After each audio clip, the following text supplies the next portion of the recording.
বিয়ে করে ফেলেন তাড়াতাড়ি। সেদিকে আমার একটা প্রোগ্রাম ছিল যুব সমস্যা ও সমাধান। তাই আমি বললাম সমস্যা তো অনেক, 4টা সমস্যার কথা বলি। 1 নম্বরে হলো এদের সুশিক্ষা নাই, কুশিক্ষায় জানোয়ার তৈরি হচ্ছে। এটা করছে কি, বাচ্চারা নাকি মুরব্বীরা, জনগণ, সরকার করতেছে? দোষ তাহলে কাদের, যুবকদের নাকি মুরব্বীদের? 2 নম্বরে হলো অনুপযুক্ত আমরা টিচাররা, মানে তাদের মডেল নেই, বাবাও মডেল না, টিচারও মডেল না, মুরব্বীও মডেল না। তো মডেলহীন হলে কোথায় যাবে বলেন তো? আচ্ছা, একটু বাইসাইকেল চালাতে হতে একটু ওস্তাদ লাগে না? মোটরসাইকেল একটু শিখতে হয় নাকি একাই উঠে দৌড় দেয়? তো আমাদের মডেলটা কই? মডেল নেই তো। মডেল নেই, সমস্যা যুবকদের না মুরব্বীদের? কই মুরব্বীদের। মুরব্বীরা দেখি এখন খুব জবদার, যুবকরা দেখি একটু হাসে। এরপর 3 নম্বরে মিডিয়া, সোশ্যাল মিডিয়া আমাদের সব ধ্বংস করে ফেলছে।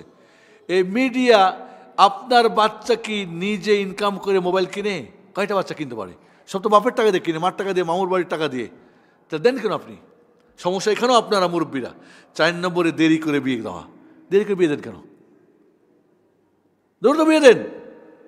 15 বছর হলে সাবালক হয়েছে, 15 থেকে 25-এর মধ্যে বিয়ে দিয়ে দেন। এই প্রোগ্রাম শেষে একদিন সে বলে, স্যার আমি একটু পোলা, বাবার অনেক আছে, বিয়ে দিতে চাই না, ক্যারিয়ার তৈরি করতে হবে। বাট বেটা, ওই জন্য তো পোলা পান কী করে প্রেম করে, ওই জন্যে দানে বামে করে কোর্টে গিয়ে বিয়ে করে। আপনি বিয়ে দিতে কী করবো, বসে থাকবে? দ্রুত বিয়ে দেন। লেখাপড়া, বিয়ে কিন্তু লেখাপড়ার জন্য প্রতিবন্ধক না, সুস্থ থাকবে। এখন বর্তমান মিডিয়ার যুগ, সুস্থ থাকবে, শারীরিক মানসিক সুস্থ থাকবে।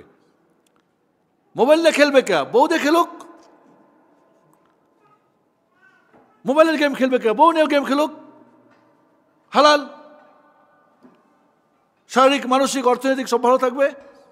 ছোট ছোট নাতি আসবে। আপনারা কি জানেন, বুড়ো বয়সে কিন্তু বন্ধু লাগে কি? বুড়ো না। যখন বুড়ো হয়ে যান তখন আপনি আবার বাচ্চা হয়ে যান। বাচ্চার সঙ্গে খেলতে ভালোবাসে। একজন বলে, ওস্তাদ আমার একটা বাচ্চা এরকম হয়ে যাচ্ছে, কই আরেকটা বাচ্চা নেন না কেন? একটু সমস্যা কি? আপনি বাচ্চা নেন না, বাচ্চার খেলা, বাপমার সঙ্গে বাচ্চা খেলবে, ওর বয়সী খেলা দিতে হবে। ঢাকা শহরে থাকেন, ফ্ল্যাটের মধ্যে, সারাদিন বাচ্চা কাচ্চা দেখে না, কি হবে? দেখেন, ওর সঙ্গী বানান। যখন বুড়ো হয়ে যাবেন তখন আপনার খেলার সাথী আপনার নাতি। ছোট বাচ্চা থাকবে, ঘাড়ে উঠবে, মাথায় উঠবে, হাসবে, কানবে, ঘুরবে, আপনি সুস্থ। আল্লাহ দেখবেন যাদের বাড়িতে ছোট নাতিপুতি আছে ওরা অসুস্থ কম, থাকলে ওরা কিছু বুঝতে পায় না, ওরা নিয়ে খেলতে গেলে সারাদিন জায়গা। জি, তাহলে তার বন্ধু কোত্থেকে আসবে? বাইরে বন্ধু নেবেন, ঘরে বন্ধু বানানোর ব্যবস্থা করেন। ছেলে মেয়েদেরকে হেফাজতে রাখেন।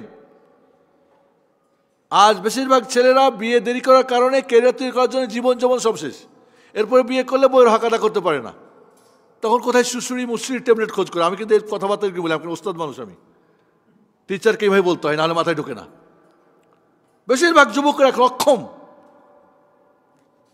অনুপযুক্ত। মেয়েরা, ইউরোপ আমেরিকার মেয়ে বোনরা, আমি প্রোগ্রাম করি, বলে ওস্তাদ আমি নিজে বিয়ে করতে পারি কিনা? কেন? বাপ মা বিয়ে দিচ্ছে না, দিয়ে দিলে বেদাতি সালাফি দিচ্ছে না, এখন কি করব? আমি যে একান্ত এরকম হয়, তুমি যে দেশে আছো ওই দেশের কোনো ইসলামিক সোসাইটি থাকে বা থাকে, ইউনিট থাকে, কি থাকে, ওখানে থাকে না বিভিন্ন ইসলামিক সেন্টার, ওখানে যাও, গিয়ে ওদেরকে বলো, ওদের মাধ্যমে পরিচয় করো। বাবা যদি না করে, নির্বাচন ঠিক না করো, ওদের মাধ্যমে বিয়ে করো, হয়ে যাবে, সমস্যা নেই। এই ওয়ালির দরকার নেই। যে ওয়ালি তোমার দিন বোঝে না তার দরকার নেই। ওয়ালি তো দিনের জন্যে, তো দিনই নাই তো ওয়ালির কি দরকার নেই। আমরা এই বিষয়টাকে গুরুত্ব দেওয়া দরকার। বিশেষ করে বর্তমান যুগে দ্রুত বিয়ে দেওয়ার চেষ্টা করেন। আপনার সমস্যা নাই, দিয়ে দেন, ও রিজিক করে নিয়ে আসবে। আপনি কি বৌমাকে আপনি রিজিক দেবেন না আল্লাহ দেবে? রাজ্জাককে আপনার খালি না আপনার পোলার, আপনার বৌমার, সবাই তো রাজ্জাক আল্লাহ। আসলে আমাদের ইমানই দুর্বল, এবারই দুর্বল।